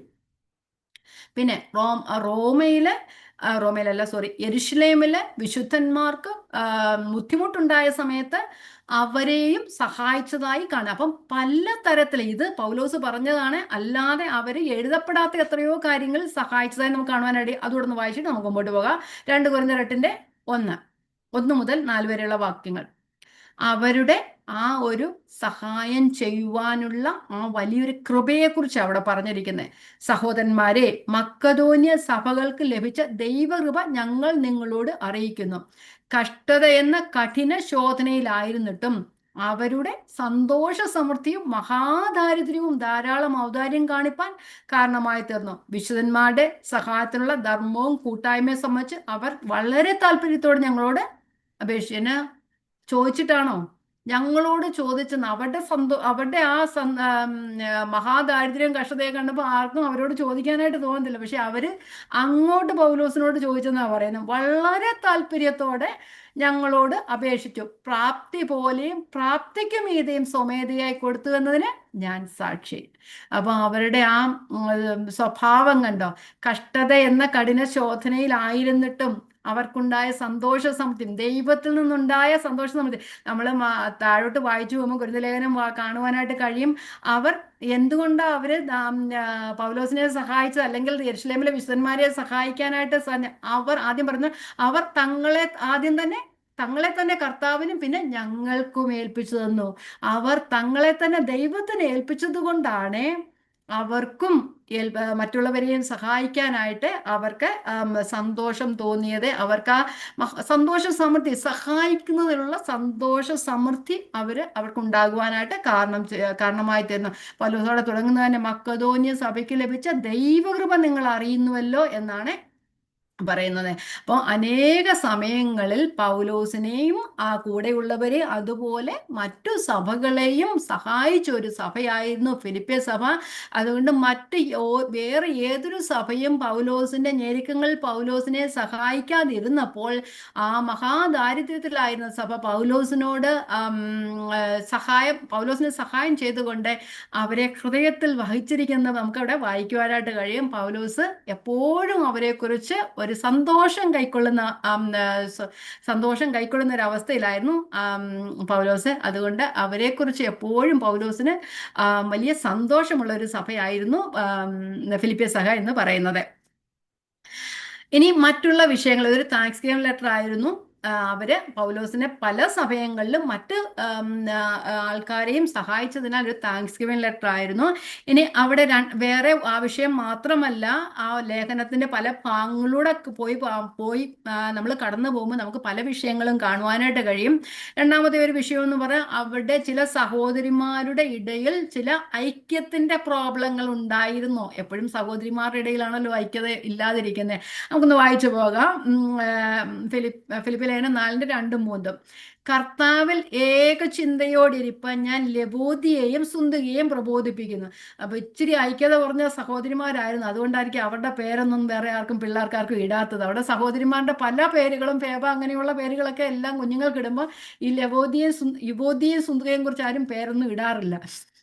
ഏകചിന്തയോടിരിപ്പാൻ ഞാൻ ലബോദിയെയും സുന്ദകയെയും പ്രബോധിപ്പിക്കുന്നു. സാക്ഷാൽ ഇണയാളിയായുള്ളവേ, അവർക്ക് തുണ നിൽക്കണമെന്ന് ഞാനും നിന്നോട് അപേക്ഷിക്കുന്നു. അപ്പം ഇത് പൗലോസ് ജീവപുസ്തകത്തിൽ പേരുള്ള ക്ലേമന്ത് മുതലായ എൻ്റെ കൂട്ടുവേലക്കാരുമായ ആ സ്ത്രീകൾ എന്നോടുകൂടെ സുവിശേഷഘോഷണ പോരാടുന്നു. പൗലോസ് നല്ലവണ്ണം അറിയാവുന്ന 2 സ്ത്രീകളായിരുന്നു അതെന്ന് പറയുന്നത്. പൗലോസ് ഫിലിപ്പിയിലായിരുന്ന സമയത്ത് പൗലോസിനോട് കൂടെ സുവിശേഷ ഘോഷണത്തിൽ ഏർപ്പെട്ടിരുന്ന സ്ത്രീകളായിരുന്നു. പക്ഷെ അവരുടെ ഇടയിൽ ചില ഐക്യതയുടെ പ്രശ്നങ്ങൾ ഉണ്ടായിരുന്നു. അത് പൗലോസ് ചൂണ്ടിക്കാട്ടുകയാണ്. എങ്ങനെയാണ് അത് ചൂണ്ടിക്കാട്ടുവാൻ കാരണമായി തീർന്നത്? ഇപ്പം പൗലോസ് എവിടെയാ? റോമ കാരാഗ്രഹത്തിലായിരിക്കുന്നു. എപ്പഫ്രാസ് അവിടെ ചെല്ലുകയും അവിടെ ആ കാര്യങ്ങൾ പറയുകയും ചെയ്തുകൊണ്ട് എപ്പഫ്രാസിന്റെ കയ്യിലാണ് ഈ ലെറ്റർ കൊടുത്തയക്കുന്നത് നമുക്ക് കാണുവാനായിട്ട് കഴിയും. ഇനി അടുത്ത വിഷയം എന്ന് പറയുന്നത് ക്രിസ്തുവിന്റെ താഴ്മയെക്കുറിച്ച് പറയുന്നത് നമുക്ക് രണ്ടാം ലേഖനം രണ്ടാമത്തെ അധ്യായത്തിലെ 6 മുതൽ 9 വരെയുള്ള വാക്യങ്ങൾ നമുക്ക് കാണുവാനായിട്ട് കഴിയും. ഇനി ഈ ഇവിടെ പ്രശ്നങ്ങൾ, യൂണിറ്റിയുടെ പ്രശ്നങ്ങൾ വന്നപ്പോഴേ അവിടെ ക്രിസ്തുവിന്റെ താഴ്മയെക്കുറിച്ച് പറയുന്നു. മൂന്നാമത് ദുരുപദേഷ്ടാക്കന്മാർക്കെതിരെയുള്ള വാണിംഗ് നമുക്ക് കാണുവാനായിട്ട് കഴിയും. എല്ലാ കാലത്തും എല്ലാ സഭകളിലും ഉപദേഷ്ടാക്കന്മാർ കടന്ന് കയറി അവിടെ പ്രശ്നമുണ്ടാക്കിയിരുന്നു. അവിടെയും അങ്ങനെയുള്ള കള്ള സഹോദരന്മാർ ഉണ്ടായിരുന്നു എന്ന് നമുക്ക് അവിടെ കാണാനായിട്ട് കഴിയും. ഫിലിപ്പിയർ 3:2 അവരെ കുറിച്ച് പറയുന്ന ആ ഒരു എന്ന് പറയുന്ന അവരെ സംബോധന ചെയ്യുന്നത് ഫിലിപ്പിയർ 3 നായ്ക്കളെ സൂക്ഷിപ്പിൻ, ആകാത്ത വേലക്കാരെ സൂക്ഷിപ്പിൻ, വിച്ഛേദനക്കാരെ സൂക്ഷിപ്പിൻ. നായ്ക്കള് എന്നാണ് അവരെ പറയുന്നത്. അപ്പൊ അവിടെ പ്രശ്നങ്ങൾ ഉണ്ടാക്കിയവരെ അവർക്കെതിരെയുള്ള അല്ലെ അവരെ സൂക്ഷിക്കണം എന്നുള്ളൊരു വാണിങ്, ഒരു മുന്നറിയിപ്പ് അവിടെ കൊടുക്കുകയാണ് ചെയ്യുന്നത്. ഇനി നാലാമത് ഒരു എൻകറേജിങ് ലെറ്ററാണ്. നമ്മൾ ഞാൻ 10 പ്രാവശ്യം വായിച്ചാണ് 4:4 കാണുന്നത്. കർത്താവിൽ എപ്പോഴും സന്തോഷിപ്പിൻ സന്തോഷിപ്പിൻ എന്ന് ഞാൻ നിങ്ങളോട് പിന്നെയും പറയുന്നു. കാരണം കഷ്ടത എന്ന കഠിന ശോധനയിലിരിക്കുന്ന ഒരു ജനമാണ്. അവർ കഷ്ടതയിലൂടെ കടന്ന ദൈവത്തിങ്കലേക്ക് നോക്കിയ ദൈവത്തിങ്കലേക്ക് വന്നപ്പോൾ എത്രത്തോളം കഷ്ടതകൾ അവർ അനുഭവിച്ചു. അവിടെ പൗലോസ് സുവിശേഷഘോഷണം തുടങ്ങിയപ്പോൾ മുതൽ തന്നെ ആരംഭിച്ച പ്രശ്നങ്ങൾ അല്ലെ. 16-ാം അധ്യായത്തിൽ നമുക്ക് അപ്പോസ്തല പ്രവൃത്തി 16-ാം അധ്യായം നമുക്ക് പലതും കാണുവാനായിട്ട് കഴിയും. അങ്ങനെ ഇരുന്ന ഒരു സഭയോട് പറയണ എപ്പോഴും സന്തോഷിപ്പിൻ എന്ന്, കർത്താവിൽ എപ്പോഴും സന്തോഷിപ്പിൻ എന്ന് ഞാൻ പിന്നെയും പറയുമെന്ന് അവരോട്. അപ്പോൾ ഒരു എൻകറേജ്മെന്റ് ലെറ്ററാണ്. എന്നിട്ട് അതുപോലെ തന്നെ ഒരു സന്തോഷത്തിന്റെ വാക്കാണ് 1:4 കാണുന്നത്. നിങ്ങളിൽ നല്ല പ്രവൃത്തി ആരംഭിച്ചവൻ ക്രിസ്തുവിന്റെ നാളോളം അതിനെ തികയ്ക്കുമെന്ന്. കാരണം കഷ്ടങ്ങളിലൂടെ കടന്നു പോകുമ്പോൾ ഞങ്ങൾക്ക് ഇനി ഒരു രക്ഷയുമില്ല എന്ന് പറയുമ്പോൾ അവിടെ പൗലോസ് പറയാം, നിങ്ങളിൽ നല്ല പ്രവൃത്തി ആരംഭിച്ച ഒരുവനുണ്ട്, അവൻ അത് തികയ്ക്കുമെന്ന് അല്ലെ, ക്രിസ്തുവിന്റെ നാൾ തികയ്ക്കുമെന്ന്. എന്നിട്ട് അവരോട് പറയാം, നിങ്ങളുടെ പൗരത്വം സ്വർഗത്തിലാകുന്നു, അവിടെ നിന്ന് നമ്മുടെ കർത്താവായ യേശു ക്രിസ്തു രക്ഷിതാവായി വരുമെന്ന് ഞാൻ കാത്തിരിക്കുന്നു.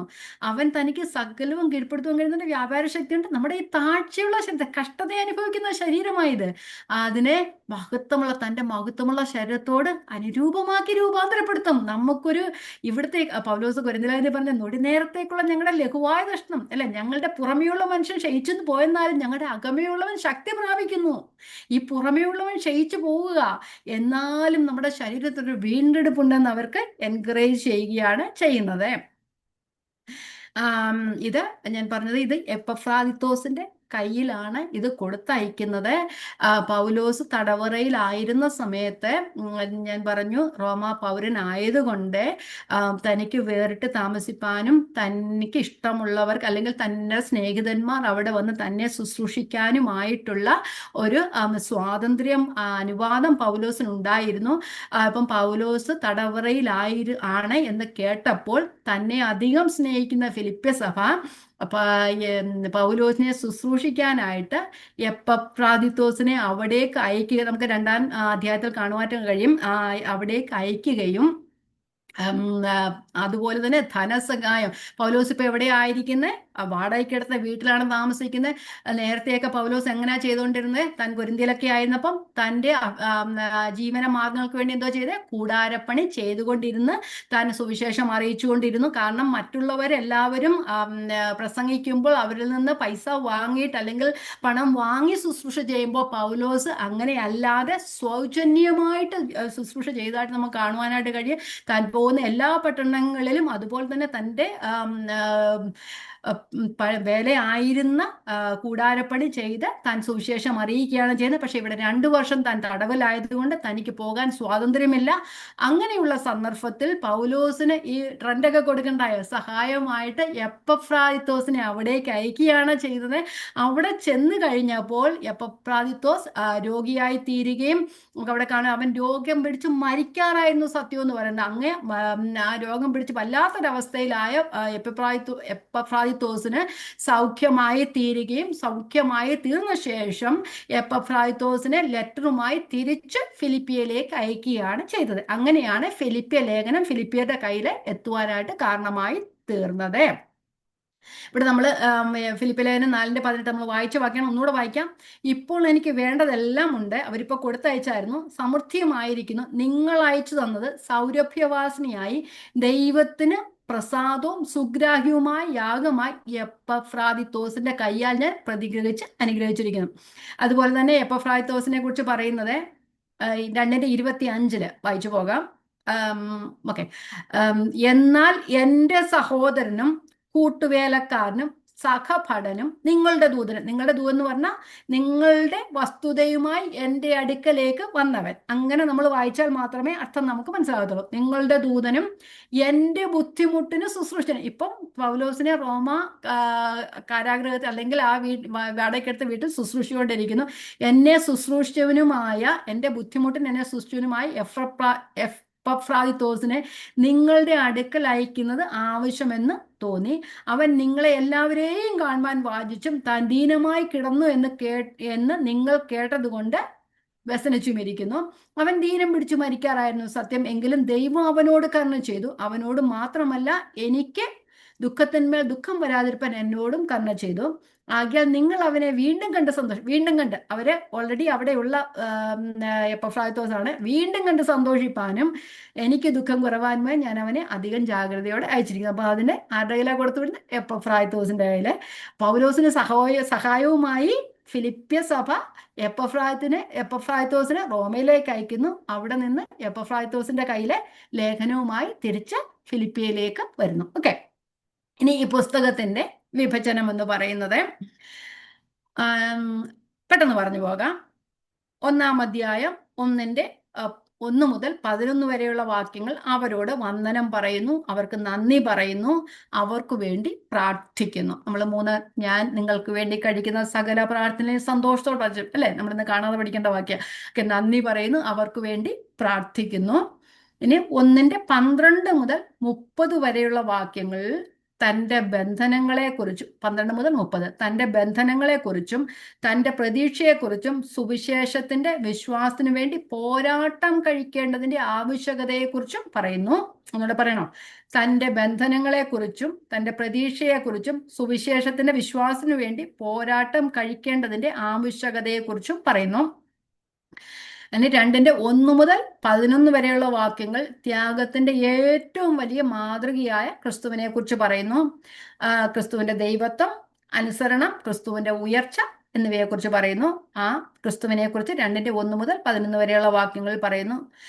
2:12 മുതൽ 16 വരെയുള്ള വാക്യങ്ങൾ രക്ഷയ്ക്കായി പ്രവർത്തിക്കേണ്ടതിന്റെ ആവശ്യകതയെക്കുറിച്ച്, ഇച്ഛിക്ക എന്നും വാഞ്ചിക്ക അല്ലെ, രക്ഷയ്ക്കായി പ്രവർത്തിച്ചുകൊള്ളുവിന്ന് അവരോട് പറയുന്നു. 2:12 മുതൽ 16 വരെയുള്ള വാക്യങ്ങളിൽ പറയുന്നുണ്ട് രക്ഷയ്ക്കായി പ്രവർത്തിക്കേണ്ടതിന്റെ ആവശ്യകതയെക്കുറിച്ച്.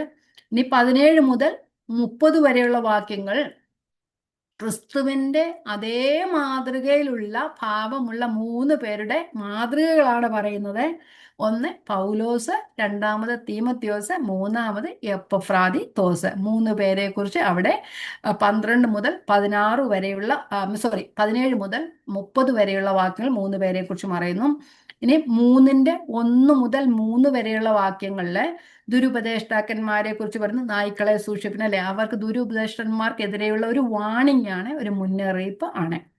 ഇനി 3:4 മുതൽ 14 വരെയുള്ള വാക്യങ്ങളിൽ പൗലോസ് തൻ്റെ ഒരു സാക്ഷ്യമാണ് പറയുന്നത്. താൻ പല ലേഖനങ്ങളിലും പറഞ്ഞിട്ടില്ലാത്തത്, തനിക്ക് എത്ര പദവികൾ ഉണ്ടായിരുന്നില്ല. ഞാൻ എബ്രായൻ അല്ലേ, അങ്ങനെയല്ലേ പറയുന്നത്. പരീക്ഷന്മാരിൽ പരീക്ഷൻ, ന്യായപ്രമാണം സംബന്ധിച്ച് പരീക്ഷൻ അല്ലെ, അങ്ങനെ ദൈവസഭയെ ഉപദ്രവിച്ചവൻ, അങ്ങനെ കുറേ കാര്യങ്ങൾ, ബെന്യാമിൻ ഗോത്രക്കാരൻ, അങ്ങനെ ഒരു 7 കാര്യങ്ങൾ അവിടെ പറയുന്നുണ്ട്. തൻ്റെ ആ ഒരു സാക്ഷ്യമാണ് അവിടെ പറയുന്നത്. അത് പറയുന്നത് എനിക്ക് ഈ ഭയങ്കര അവകാശമായിട്ട് അധികാരമായിട്ട് ഉണ്ടായിരുന്ന, അതിൻ്റെ മഹത്വമായിട്ടുണ്ടായിരുന്ന കാര്യങ്ങളെയൊക്കെ ഞാൻ ക്രിസ്തു നിമിത്തം ചവറെന്ന് അവിടെ പറയുവാനായിട്ട്. എന്തിനാ? ക്രിസ്തുവിനെ നേടേണ്ടതിന്, ആ ക്രിസ്തുവിനെ നേടുക എന്ന ലക്ഷ്യത്തിൽ ഞാൻ എനിക്കുള്ളതിനെയൊക്കെ ഞാൻ അവിടെ ഉപേക്ഷിച്ചു, അല്ലെങ്കിൽ ചവറ് എന്ന് എണ്ണി എന്ന് കാണുവാനായിട്ട് കഴിയും. 3:4 മുതൽ 14 വരെയുള്ള വാക്യങ്ങൾ തന്നെ പദവികളെല്ലാം ഉപേക്ഷിച്ച് ക്രിസ്തുവിന് വേണ്ടി എല്ലാം ചവറെന്ന് എണ്ണുന്നു, വെറും വേസ്റ്റ് എന്ന് എണ്ണുന്നു. 15 മുതൽ 21, 3:15 മുതൽ 23 2 വ്യത്യസ്ത ആൾക്കാരെ കാണിക്കുന്നു. ഒന്ന് ക്രൂശിന്റെ ശത്രുക്കളായി നടക്കുന്നവര്, രണ്ട് ക്രൂശിനെ അല്ലെങ്കിൽ ദൈവത്തെ അക്ഷയമായി സ്നേഹിക്കുന്നവരും. ആ ആ രണ്ട് ആൾക്കാരെ കുറിച്ച് പറയുന്ന, അല്ലെ രണ്ട് ഗ്രൂപ്പിനെ കുറിച്ച് പറയുന്ന, ഒന്ന് ക്രിസ്തുവിന് ക്രൂശിന്റെ ശത്രുക്കളായി നടക്കാൻ, രണ്ട് ക്രിസ്തുവിനെ അക്ഷയമായി സ്നേഹിക്കുന്ന. ഈ രണ്ടു പേരുടെയും ഡെസ്റ്റിനി പറയുന്നുണ്ട്. ഒന്ന് ആ ശത്രുക്കളായി നടക്കുന്നവരുടെ ഡെസ്റ്റിനി, അവരുടെ അവസാന നാശം. അവരുടെ അവരുടെ ദൈവം വയറ്, അവർ ലജ്ജയായവർക്ക് മാനം നോക്കുന്നു, അവർ ഭൂമിയിലുള്ള ചിന്തിക്കുന്നു, അവരുടെ അവസാനം നാശമാണ്. ഈ രണ്ടാമത്തെ കൂട്ടർ ദൈവത്തെ അക്ഷയമായി സ്നേഹിക്കുന്നത്, നമ്മുടെ പൗരത്വമോ സ്വർഗത്തിലാകുന്നു. അപ്പൊ ആ രണ്ട് ഡെസ്റ്റിനി അവിടെ പറയുന്നുണ്ട്. ഇനി 4:1 മുതൽ 9 വരെ ഒരു പ്രബോധനത്തിന്റെ വാക്കുകൾ, എൻകറേജിങ് ആൻഡ് മോട്ടിവേറ്റിംഗ് വേർഡ്സ്. അവരെ എൻകറേജ് ചെയ്യുക. എൻ്റെ ദൈവമോ നിങ്ങളുടെ ബുദ്ധിമുട്ട് അല്ലേ, ആ ഒരു തൻ്റെ മഹത്വത്തോളം ക്രിസ്തുവേശുവിൽ പൂർണ്ണമായി എന്നെ ശക്തനാക്കുന്ന മുഖാന്തരം സകലത്തിനും മതിയാകുന്നു. കാരണം അവർ കഷ്ടതയിലിരിക്കുന്നവരായി, ഇവരെല്ലാം സഹായിക്കുന്നുണ്ട്. അവരുടെ ബുദ്ധിമുട്ടുകളിൽ അവർ സഹായിച്ച് എന്നെ ശക്തനാക്കുന്ന മുഖാന്തരം സകലത്തിനും മതിയാകുന്നു. അങ്ങനെയുള്ള എൻകറേജിങ് വാക്കുകള് 4:10 മുതൽ 20 വരെ തനിക്ക് വേണ്ടി അവർ ചെയ്ത സാമ്പത്തിക സഹായത്തിനുള്ള നന്ദി പറയുന്നുണ്ട്. 4:21 മുതൽ 23 വരെയുള്ള വാക്യങ്ങൾ നന്ദി വാചകങ്ങളാണ്. അവർക്ക് വേണ്ടി നന്ദി പറയുന്നു. നമുക്കിനി ഈ അധ്യായത്തിലേക്ക് കടക്കാം.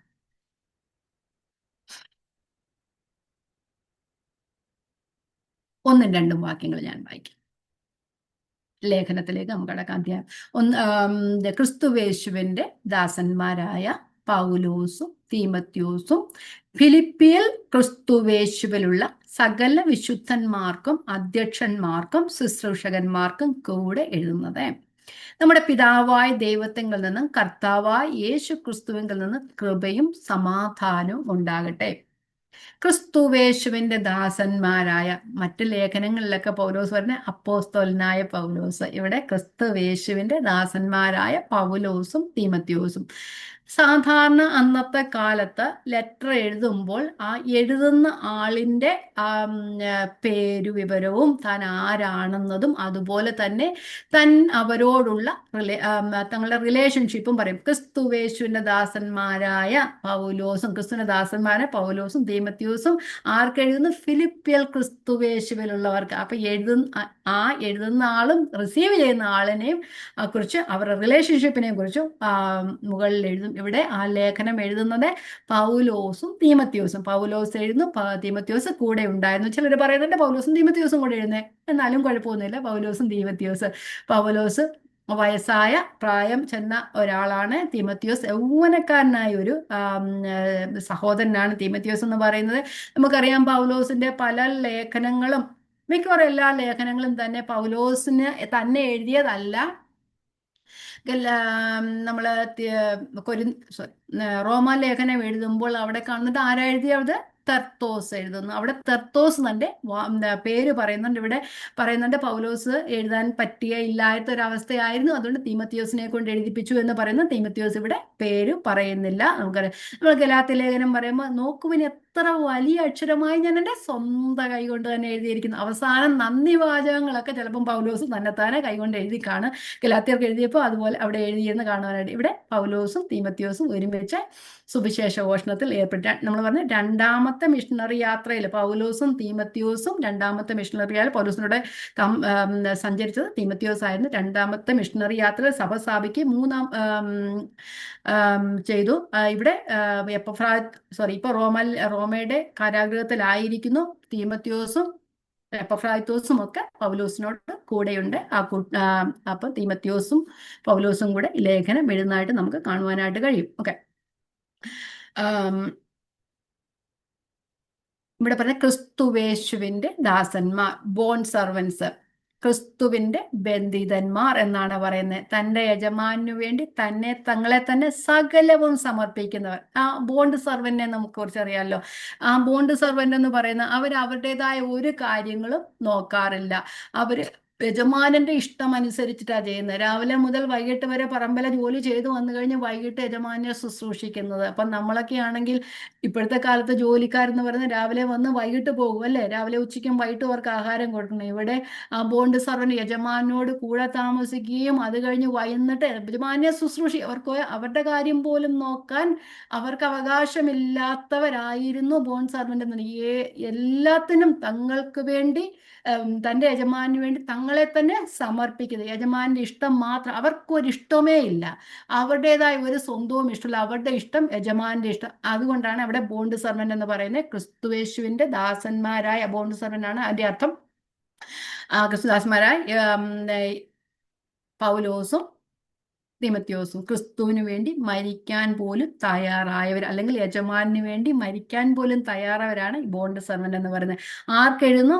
ഫിലിപ്പിയർ പൗലോസും തിമത്യോസും, ഫിലിപ്പിയർ ക്രിസ്തുവേശുവിലുള്ള സകല വിശുദ്ധന്മാർക്കും. വിശുദ്ധന്മാരെന്ന് പറയുന്നത് ഞാൻ പലപ്പോഴും പറഞ്ഞിട്ടുള്ള ക്രിസ്തുവേശുവിനാൽ വേർതിരിക്കപ്പെട്ടവര്, ഈ ലോകത്തിൽ നിന്ന് ക്രിസ്തുവിങ്കിലേക്ക് വിളിച്ചവർ, ശേഷം മനുഷ്യരെ.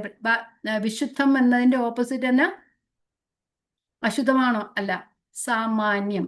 സാമാന്യത്തിൽ നിന്ന് ക്രിസ്തുവിനു വേണ്ടി വിളിക്കപ്പെട്ടവർ എന്നാണ് വിശുദ്ധന്മാരുടെ അർത്ഥം. നമ്മളെല്ലാവരും വിശുദ്ധന്മാരാണ്.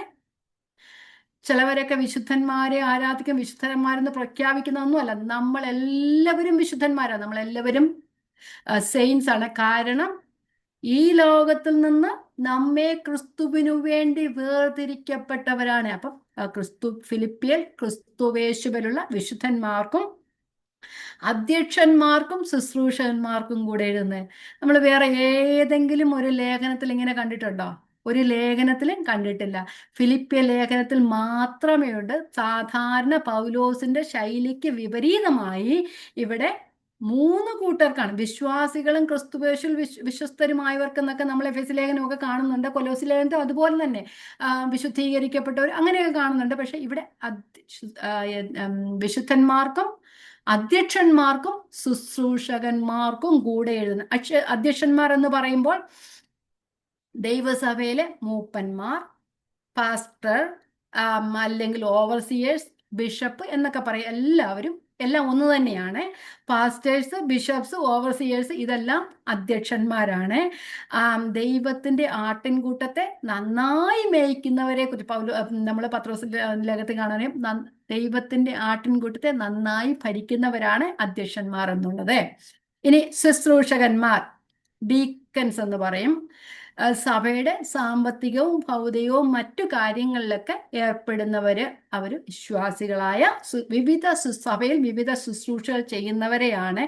അധ്യക്ഷന്മാരല്ലാതെ സഭയിൽ വിവിധ ശുശ്രൂഷകൾ ചെയ്യുന്നവരെയാണ് ഡീക്കന്മാർ. നമ്മൾ സ്റ്റെഫനോസിനെ കുറിച്ചൊക്കെ പറയുമ്പോൾ മേശയിൽ ശുശ്രൂഷ ചെയ്യുന്നവരെന്നൊക്കെ കേട്ടിട്ടില്ലേ? അങ്ങനെയുള്ളവരെ, അങ്ങനെയല്ല, എല്ലാ കാര്യങ്ങളും ചെയ്യുന്നവര്, മറ്റു ശുശ്രൂഷകൾ ഏർപ്പെടുന്നവരെയാണ് അവിടെ ശുശ്രൂഷന്മാർ എന്ന് പറയുന്നത്.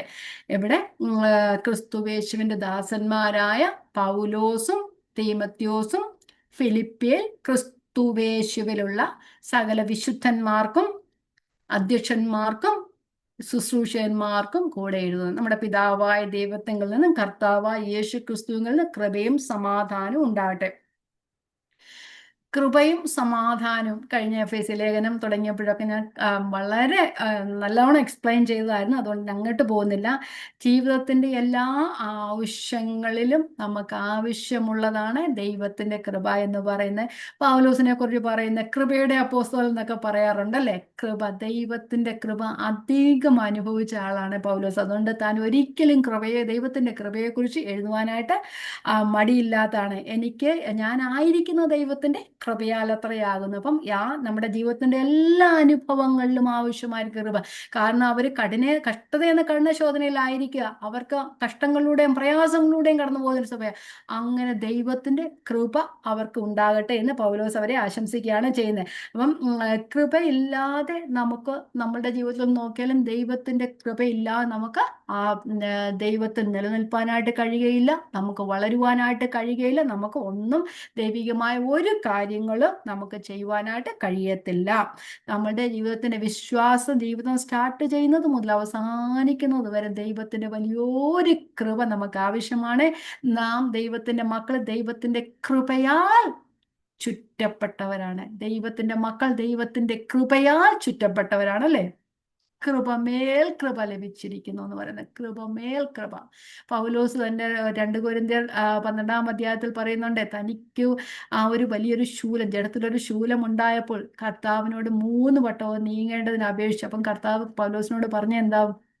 രോഗം മാറട്ടെ എന്നല്ലാന്നോ പറഞ്ഞത്? അല്ല, എൻ്റെ കൃപ നിനക്കും മതി, എൻ്റെ ശക്തി ബലഹീന. നമ്മുടെ ബലഹീനതകളും തികഞ്ഞു വരുന്ന ആ സമാധാനം കിട്ടുന്ന, ആശ്വാസം കിട്ടുന്ന ദൈവത്തിന്റെ കൃപയാലാണ്. അപ്പം ദൈവത്തിന്റെ കൃപ ഒരു വിശ്വാസിയുടെ ജീവിതത്തിൽ ഏറ്റവും പ്രധാനപ്പെട്ടതാണ്. ആ കൃപയാലാണ് ദൈവം നമ്മെ വിളിച്ചത്, കൃപയാലാണ് ദൈവം നമ്മെ അടുത്ത ക്രിസ്തീയ ജീവിതം എന്ന് പറഞ്ഞാൽ, ഞാൻ ചിലപ്പം പറയും വിശ്വാസത്തിൽ തുടങ്ങി വിശ്വാസത്തിൽ തുടർന്ന് വിശ്വാസത്തിൽ അവസാനിക്കും. അതുപോലെ കൃപയിൽ തുടങ്ങി കൃപയിൽ തുടർന്ന് കൃപയിൽ അവസാനിക്കുന്നതാണ് ക്രിസ്തീയ ജീവിതം എന്ന് പറയുന്നത്. ക്രിസ്തീയ ജീവിതം കൃപയാലാണ് നമുക്ക് നടക്കുവാനായിട്ട് കഴിയുന്നത്. അപ്പൊ കൃപ, സമാധാനം, ദൈവത്തിൽ നിന്നുള്ള സമാധാനം അവർക്ക് ഉണ്ടാകട്ടെ എന്ന് പറയുന്ന കൃപ ലഭിച്ചവർക്ക് കിട്ടുന്ന ഒരു സംഭവമാണ് സമാധാനം എന്ന് പറയുന്നത്. കൃപ ലഭിച്ചവർക്ക് മാത്രം കിട്ടുന്നതാണ് സമാധാനം എന്ന് പറയുന്നത്. ആ വേറെ വിധത്തിൽ പറഞ്ഞ, കൃപ ലഭിച്ചവർക്ക് ഉണ്ടാകുന്ന ഒരു ആത്മീക അനുഭവമാണ്, അല്ലെ ആന്തരിക അനുഭവമാണ്, അല്ലെങ്കിൽ ആന്തരിക ആശ്വാസമാണ് സമാധാനം എന്ന് പറയുന്നത്. കൃപ ലഭിച്ചവർക്ക് കിട്ടുന്ന ആന്തരിക ആശ്വാസം, ഹൃദയത്തിനകത്ത് സമാധാനമുള്ളതല്ലേ. പുറത്തൊട്ടും സമാധാനം ഇല്ലെങ്കിലും അകത്ത് വലിയൊരു സമാധാനം ദൈവം തരും നമുക്ക്. പൗലോസ് പറയുന്നുണ്ട്, ഞങ്ങൾ മക്കദോനിയിലായിരുന്നപ്പോൾ ഞങ്ങളുടെ ജഡത്തിന് ഒട്ടും കഷ്ടമല്ല.